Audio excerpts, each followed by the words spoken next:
Americanism. 216. The Political Illusion. Chalcedon Position Paper, number 96, April 1988.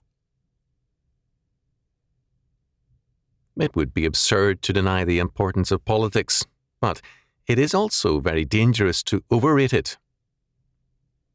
One of the persistent problems of Christendom has been the tendency to overrate both church and state. In Numbers chapter 18, verses 21 to 26, we see that God orders the tithe to be paid, not to the priests, but to the Levites, whose varied functions included education. Thus, worship per se received mainly a tithe of the tithe. At the same time, the civil tax was limited to half a shekel for all males over 18, the same amount for all. As a result, both church and state in Scripture are, however important, restricted in size and power. The power centre is the covenant man and the family.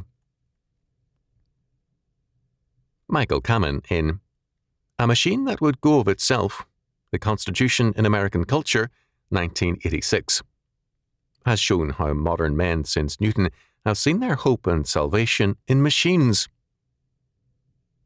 The universe was seen as a machine, and politics was seen also as an area where, if the proper machinery of government were once established, all would then go well. Constitutionalism was seen as such a mechanism. Once properly established, it would ensure the orderly processes of government and justice. Machine imagery was used well into the century by men like Oliver Wendell Holmes Jr. and President Franklin Delano Roosevelt. Even the critics of the United States Constitution used the same language, saying, "The machinery of government under which we live is hopelessly antiquated and should be overhauled." After World War II, as colonies were granted independence, they were also given constitutions which had no meaning in terms of their cultures and laws. Not surprisingly, these constitutions soon became meaningless.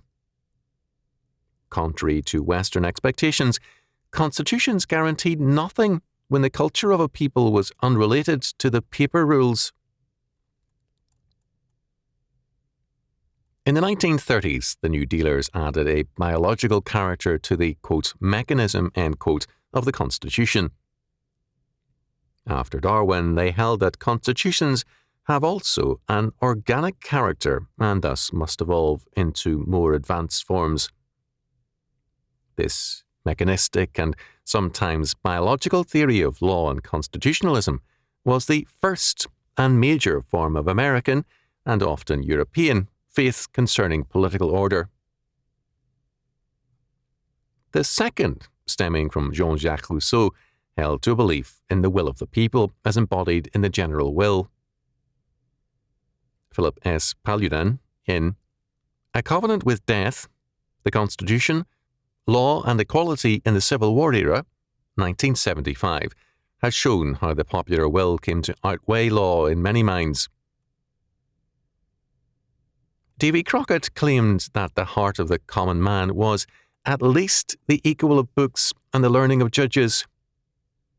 He boasted of having never read a law book and of having based his decisions as a justice of the peace on common sense and honesty, and of having relied on natural-born sense and not law learning.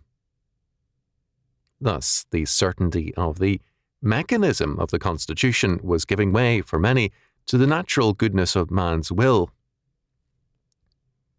Such advocates of man's natural wisdom held that no law or constitution could outweigh the will of man.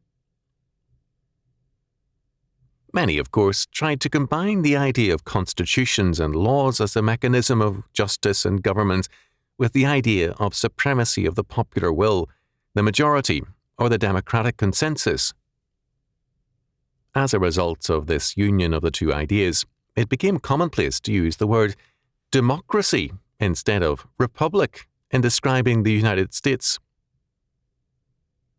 The U.S. Constitution was reinterpreted along democratic lines, as was the British Constitution. Will and mechanism had become a unity and an instrument whereby man's problems would be solved. Salvation was now on its way by means of the democratic process in and through civil government. Church and states have often seen themselves as man's saviours. One of the premises of the states of the ancient world was that the stateless man was no longer a man, that outside the state there was no salvation. A like belief has at times been common to some churches.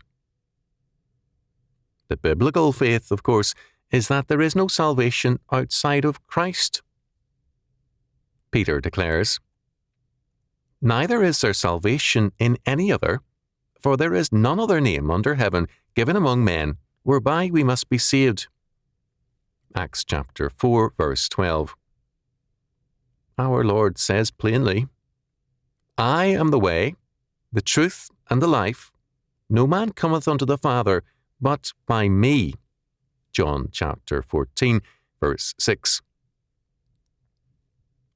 Ironically, I have been told by critics more than a few times that to believe in a salvation exclusively through Christ is bigotry. These same people will declare that there is neither hope nor future, no salvation, in other words, for men except through democracy.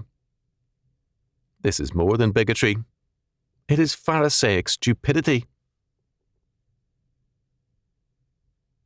Modern men believe earnestly that their hope of salvation is in and through politics, through the state. As a result, the capture of the state in order to institute their plan of salvation is an urgent matter to many men and their political parties. Some talk as though the world will come to an end if the opposition party wins the election. Now, clearly, political parties can do some good and much harm, but they cannot create the good society nor a new paradise on earth. Political change is coercive change, not moral transformation. Political power cannot regenerate men. All too often, politics is the art of turning a working society into a disaster. At its best, however, civil governments cannot give to a people the character they do not have. To expect social regeneration by means of politics is to believe in moral shortcuts. It is the belief that men and nations can be made new by legislation. Imperial Germany, before and during World War I, was very strongly socialistic. Every area of life was regulated and controlled. It was an ordered society. After World War I, many liberals believed that freedom from socialist regulations would produce, automatically, a free, liberal economy and society. The result, instead, was the moral anarchy of the Weimar Republic. It was not productive as the liberals had hoped, but was instead given to lawlessness. In voting for Hitler, many people were voting for a return to order, for a respite from lawlessness, only to find that an ordered society can be a radically lawless one.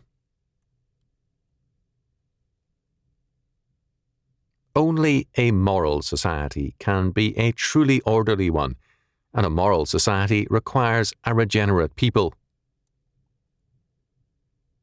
Too often, the churches have followed either one of two equally vain approaches to civil governments. First, the social gospel faith sees man's hope in terms of civil law. Hence, the control and use of the civil order becomes an essential step to social salvation.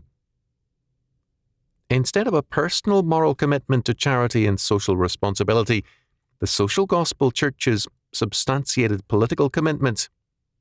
They are now dying, because a century of social action has produced only minor goods and major ills. Second, the pietistic churches want no involvement in either society or civil governments. For them, The essence of the gospel is, ye must be born again. They forget that this is the starting point, not the essence.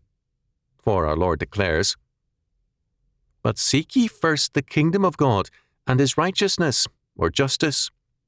Matthew chapter 6, verse 33. Because of this misplaced emphasis, such churches produce, at best, usually only babes in Christ. They forget that a baby that never grows up is an idiot. It should not surprise us that such churches are marked by social impotence. People can attend them year in and year out and hear nothing either to offend or to challenge them. In effect, such churches give assent to the Saviour's state by their unwillingness to confront it. Salvation by political action is the ruling religion of our time. It is a form of humanism. It will destroy us in time if we do not replace it with Jesus Christ as Lord and Saviour and the wholeness of the Word of God. We have, as a people, sought salvation through education, quote, social justice, end quote, and also politics. All have failed us. It is time to bring back the King